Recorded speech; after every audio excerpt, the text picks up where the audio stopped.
குருவடிகளே சரணம். Hello friends and viewers, எல்லாருக்கும் வணக்கம். அருள்மிகு ஸ்ரீ அபிராமி பட்டர் அவர்கள் அருள் செய்த அபிராமி அந்தாதி பாடல்களும் அதற்கான விளக்கமும் பார்த்துட்டு இருக்கோம். பாடல் 10. முக்தி நிலை அறிய நின்றும் இருந்தும் கிடந்தும் நடந்தும் நினைப்பது உன்னை என்றும் வணங்குவது உன் மலர்த்தாள் எழுதா மறையின் ஒன்றும் அரும்பொருளே அருளே உமையே இமயத்து அன்றும் பிறந்தவளே அழியா முத்தி ஆனந்தமே.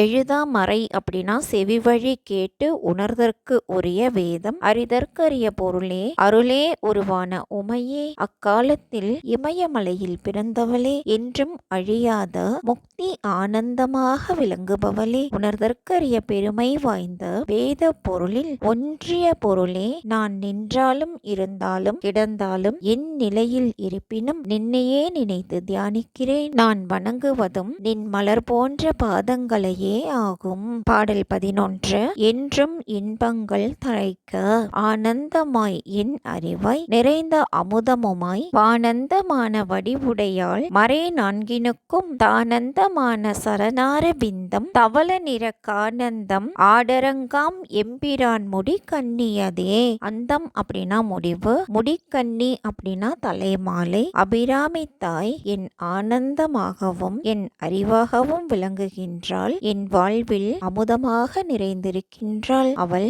ஆகாயத்தில் தொடங்கி மண், நீர், நெருப்பு, காற்று என்ற ஐம்பெரும் வடிவு உடையவள். வேதம் நான்கினுக்கும், அதாவது ரிக், யசூர், சாம, அதர்வன வேதங்கள் நான்கினுக்கும் தானே தொடக்கமாகவும் முடிவாகவும் இருப்பவள். இப்படிப்பட்ட தாயின் திருவடி தாமரைகள் திருவெண்காட்டில் திருநடனம் புரியும் எம்பிரான் ஈசன் முடிமேல் தலை மாலையாக திகழ்வன.